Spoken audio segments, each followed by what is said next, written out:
Damdamag Radio Sagada.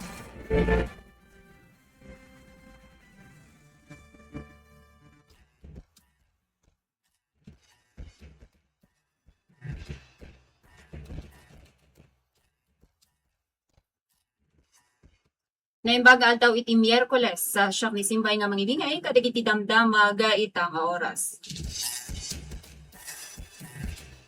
Parang arud apo iti ulo dagiti damdamag manipod iti lokal hanggang iti nasyonal. Agmay-maysa dagiti munisipyo iti Mountain Province at pababaen pay dagiti may patumpal nga upgrade iti schedule of market values.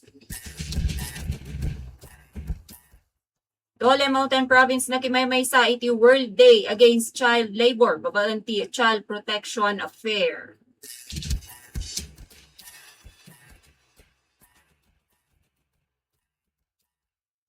Provincial Health Promotion Committee iti Montañosa mabiyagmanen tapno papigsaan. Organisasyon sa Jay Bauco, sinanay ti Dole Mountain Province may neg iti Freedom of Association kan iti pangkabiyagan.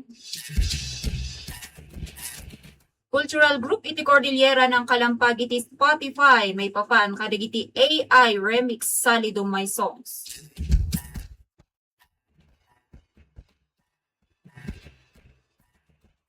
Nasuro ka 3,000 nga TNVS kan delivery riders iti Cordillera in mawat iti cash assistance manipod iti DSWD. Provincial Corn Congress sa Ipugaw nang iunay-unay iti baro nga teknolohiya kung suporta kadagiti Manalo. Chronic kidney disease umuna a rason na ti ipupusay dagiti umili sa Baguio City. Region Cordillera nang i-record iti kangatuan nga employment rate iti pagilian iti likudan ti panagbabati labor force na. Baguio City nang ilatang iti pangmabayagan a plano para iti sustainability kan proteksyon ti aglawlaw ken dagiti parke. 12% VAT iti amin a klase ti aga sa maipapaikat iti Kongreso. Ken panagsingir iti buwis dagiti LGU nilimitaran ti gobyerno para kadagiti negosyo.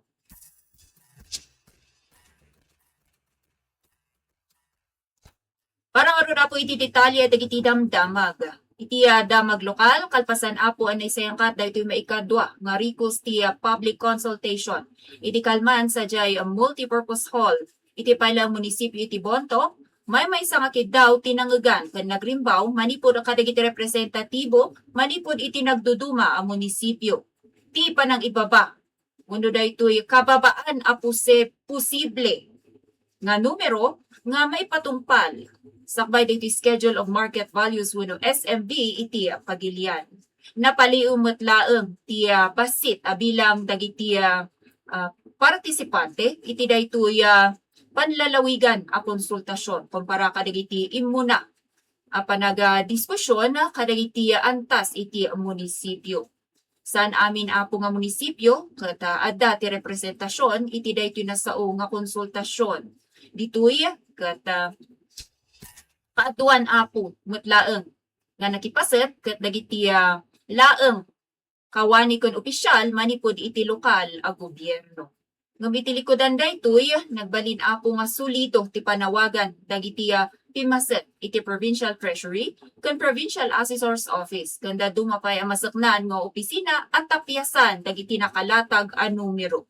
Inbaga dagiti partisipante nga dakkel wenno domino effect ti anyaman apo nga panagnato dagiti buwis kadagiti ordinaryo a residente kang runaan pay maririk na tata daytoy hagupit ti inflasyon nangina a presyo ti krudo ken tinadagsen nga gastos iti daytoy nga rod panagserrep dagiti eskwela. Inpalawag met ni Provincial Assessor's Office ni Provincial Assessor Randy Tikchap at panag-ingato iti SMB ket nakabasar nga rod iti daytoy national law. No sa dino, nakatakda nga rod nga 6% ti kangatuan a limitasyon para iti umuna nga implementasyon daytoy. Numan pa'y saan apo nga tiyak ka, ti agbalin a direksyon kadagiti sumarsaro nga tawen, inyo na'y unay ni tikchap adagiti buwis nga ibaybayad ti publiko ket agsubsubli iti komunidad babaan kadagiti programa ken proyekto ti gobyerno. Nga maita agap apelalata dagiti munisipyo iti probinsya. Iti sanggunyan a panlalawigan nga kitaan nga usto ken adalan ti agpayso nga sitwasyon iti entero a probinsya. Iti kasta kata balansian metlaeng ti kinadagsen daytoy nga rudbaro a maipataw nga SMB kadagiti residente sakbay nga iruwar daytoy pinal a desisyon mainaig itinasao nga ordinansa.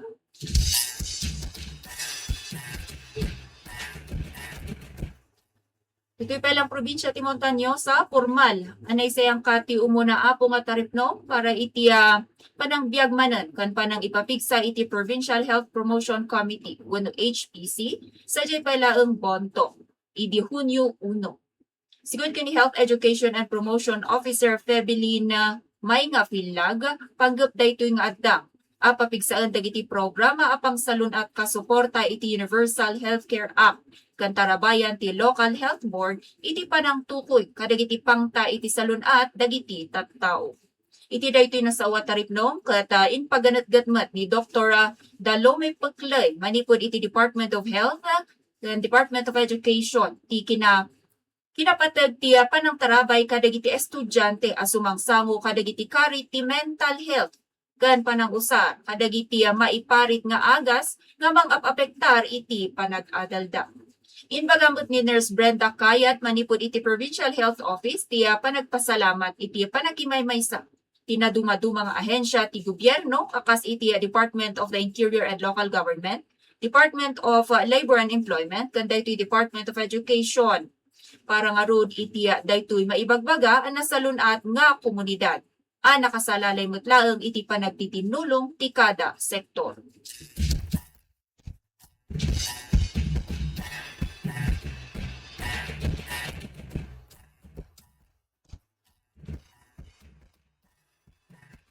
Sa balipayadamag dito probinsya ket nakimay-maysa daytoy Department of Labor and Employment Mountain Province iti panangrambak iti World Day Against Child Labor iti nga tawen babaan iti tema nga ikaw, ako, tayo sama-samang pagkilos para sa batang malaya.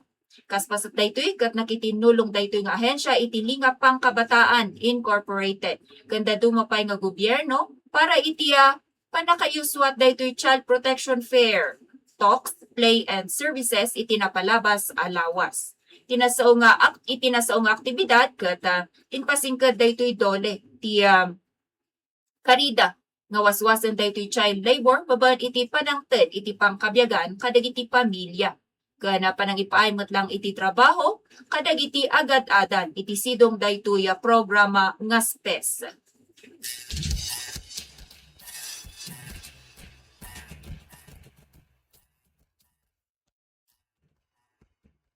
Itinakastil po adamag may iti pailaeng aktibidad daytoy Dole Mountain Province ket naangay iti napalabas alawas ti maysaan na lawa a panagsanay.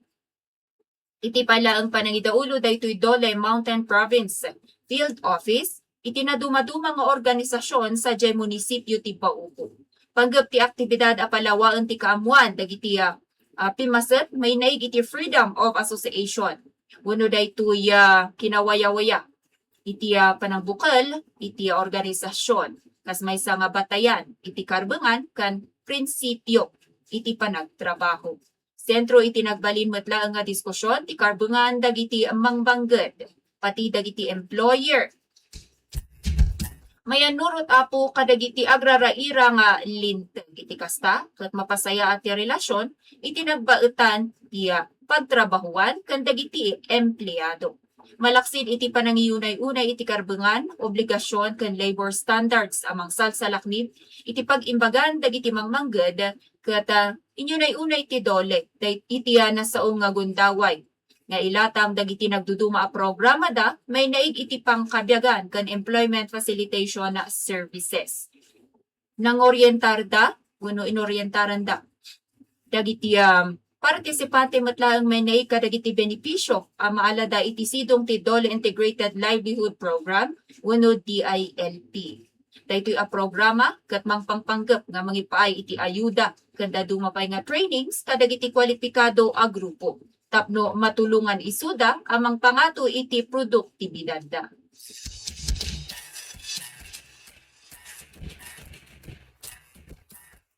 Iti damdamag iti rehiyon kata kinid daw ti dapayan ti kultura iti Cordillera wenno daytoy DKK ti panang paikat iti music streaming platform nga Spotify.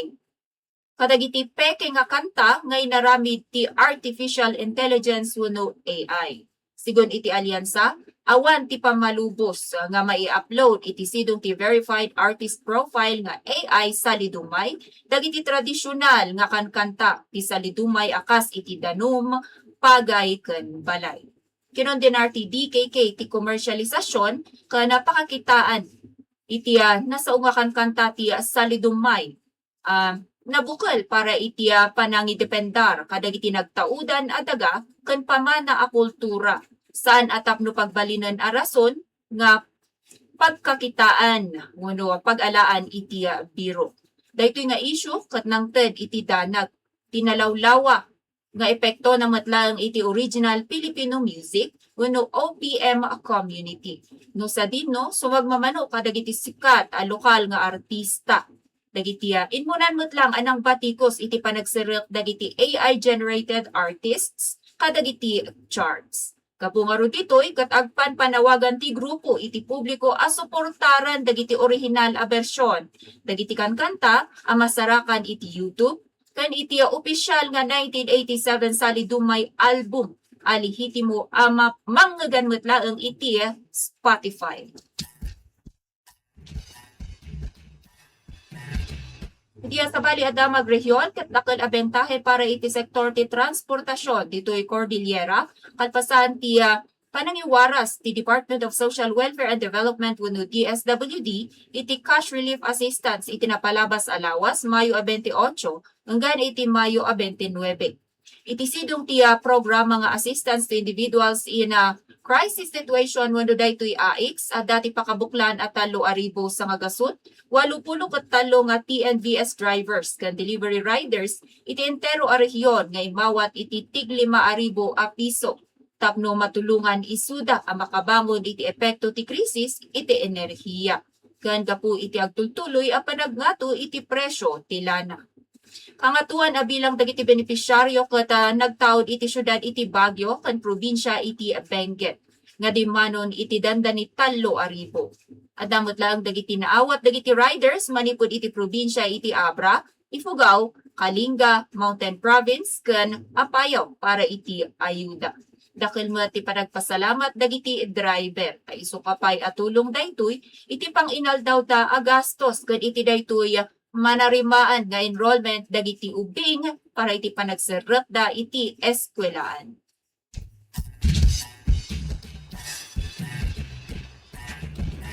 Iti sa bali adama tapno mapangato ti apit ken mapaimbag ti pangkabiyagan dagiti Manalon in patungpal ti Provincial Corn Congress sa Aguinaldo Ifugao iti napalabas alawas ti maysa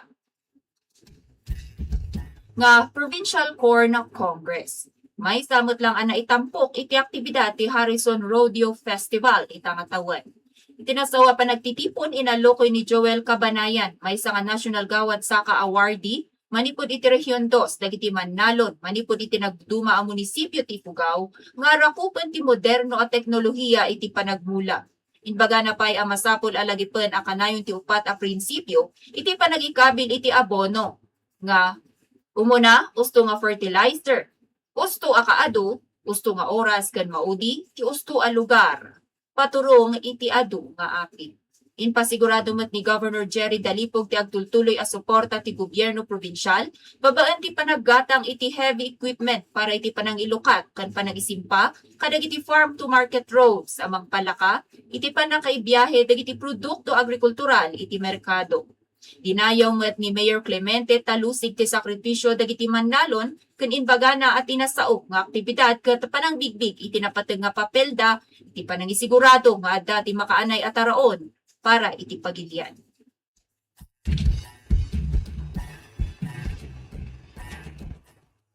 Damat maipanggapmat iti salunat ket makapaalarma tata tinapardas a panagnato ti matmatay gapu iti chronic kidney disease wenno CKD. Sa syudad iti Baguio kalpasan ang umato daytoy iti 70%.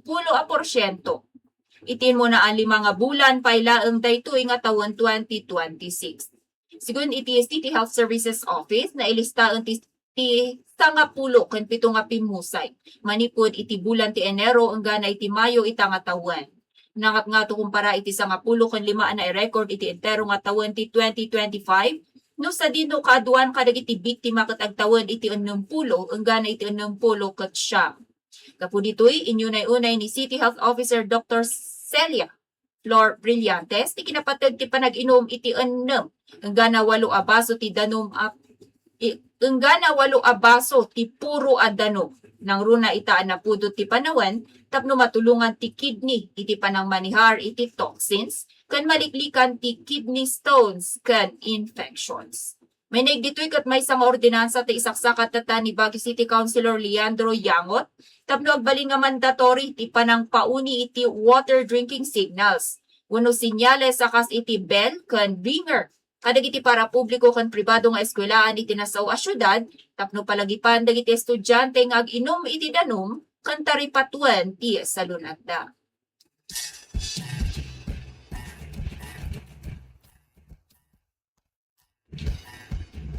Iti pailang syudad iti Baguio iti likudan ti panagbalin na a sentro ti turismo, edukasyon ken negosyo iti amyanan a Luzon, sumangsamot at ti Baguio City iti nakaro nga pressure kadagiti kabakiran, watershed ken para publiko a pasilidad kapu iti napartak nga urbanisasyon ken mapmapan at tao. Sigun kani Attorney Renan Diwas, dadaulo ti City Environment and Parks Management Office wenno SEPMO, mainayon kadagiti agsubli-subli a parikot ti syudad ti littering, vandalism, overcrowding, kan panakadadaol dagiti landscape gapu iti responsable nga ugali ti sumagmamano iti publiko. Tapno maadresan daytoy ket nangipatungpal ti lokal a gobyerno iti proactive measures a nakatutok iti sibubukal a panang taripato iti aglawlaw. Wastewater management, air quality protection kan circular economy initiatives tapno masigurado ti salunat ti komunidad kan climate adaptation.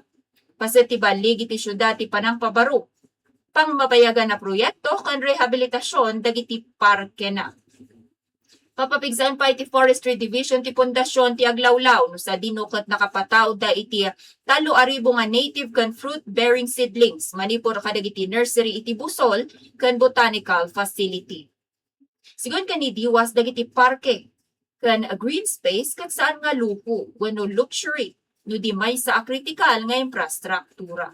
Isu nga kanayon ang mararama ti tulong dagiti barangay para iti panagbukal iti pocket forest parks amang palawa iti biodiversity ken isubli ti balanse nga ekologikal iti tenga ti lumiplipiten a syudad.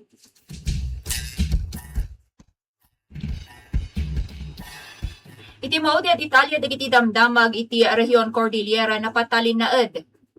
Daytoy nga rehiyon tinatibker a performance iti merkado.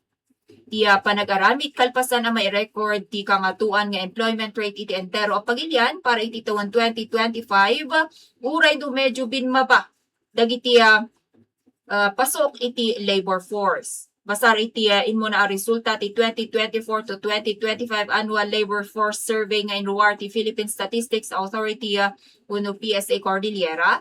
Dinmanon iti 97.3% ti employment rate ti rehiyon iti 2025. Binmaba manipod iti 97.5% iti 2024, ngam nangat nga to kumpara iti national average nga 95.8%. Nailistamot lang iti rehiyon ti kababaan nga unemployment rate iti Pilipinas, iti 2.7%, uno sumurok kumurang iti 23,000 nga individual.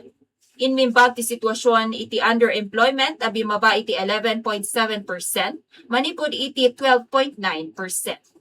Sigun iti datos ti PSA binmaba ti kabuklan a bilang dagiti umili ti Cordillera. iti labor force nga da iti mapatapata nga 832,000 laengen kumpara iti 842,000 iti taon 2024. Binmabati participation rate iti 63.8%, manipod iti 65%. Umunalata magapkapuan ti trabaho iti rehiyon ti services sector anang agem iti 46.3% dagiti mangmanggen. Sinarunod iti sektor ti agrikultura iti 38%, kan industriya iti 15.8%. Kadagiti probinsya ket ti Mountain Province tinang ilista iti kangatuan nga labor force participation kan employment rates sa iti entero nga rehiyon.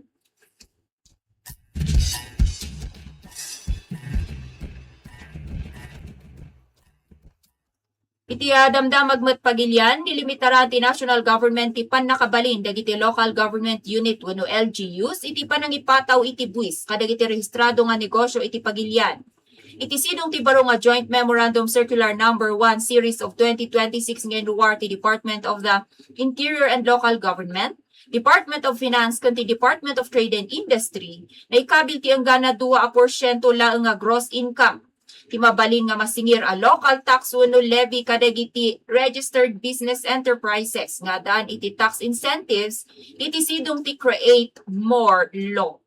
Ti Create More Law ket opisyal ang napirmaan kas Republic Act No. 12066 wenno Corporate Recovery and Tax Incentives for Enterprises Maximize Opportunities for Reheating the Economy. Panggap na ito'y nga dang amyendaran wenno papintasan ti mo na nga Create Law.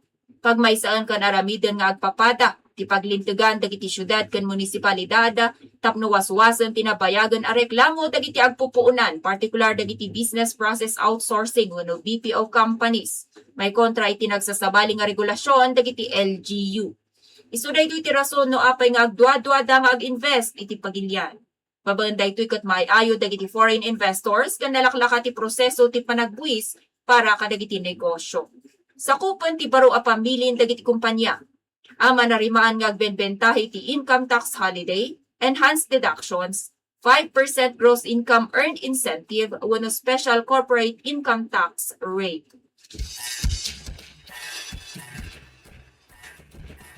Iti mao di detalye dagiti damdama nga nakasilpo pay laeng iti panagbuwis. Tapno malaganan tinadagsen a pagpagkaten dagiti pamilya a Pilipino no adda ti masaksakit ket indasar ti Makabayan Block iti Kamara ti House Bill No. 9564 amang akem nga ikaten ti 12% value added tax wenno VAT iti amin nga klase ti agas. Sigun kini ACT Teachers Representative Antonio Tino, kadwana da Gabriela Representative Sara Elago, kan Kabataan Representative Renico, madama ang 5% wenno nasurok 2,000 nga klase lang ti agas ti libre manipod iti VAT. Makagapuno apay ang nagnina ti presyo ti kadawyan nga ag-agas akas iti paracetamol, vitamina ken antibiotics iti pagilyan kumpara kadagiti kabangibang a pagilyan iti Asia.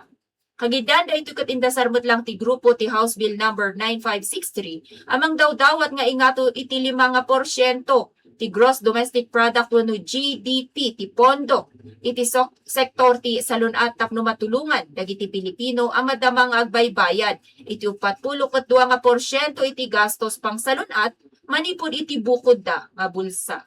No maaprobaran maingato iti 1.4 trillion nga piso ti pondo para iti salunat ang mausar mausar iti makaanay nga sweldo dagiti health workers kan libre nga serbisyo medikal para iti amin.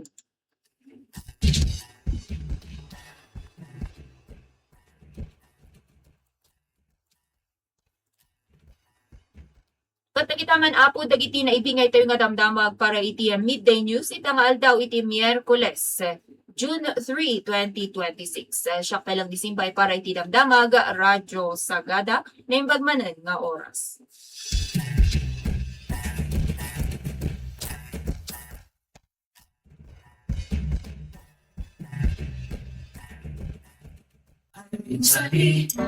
Nakatutok 8104.7 M Radyo Sagada, Matutyaan, Mandragsakan. Ay salido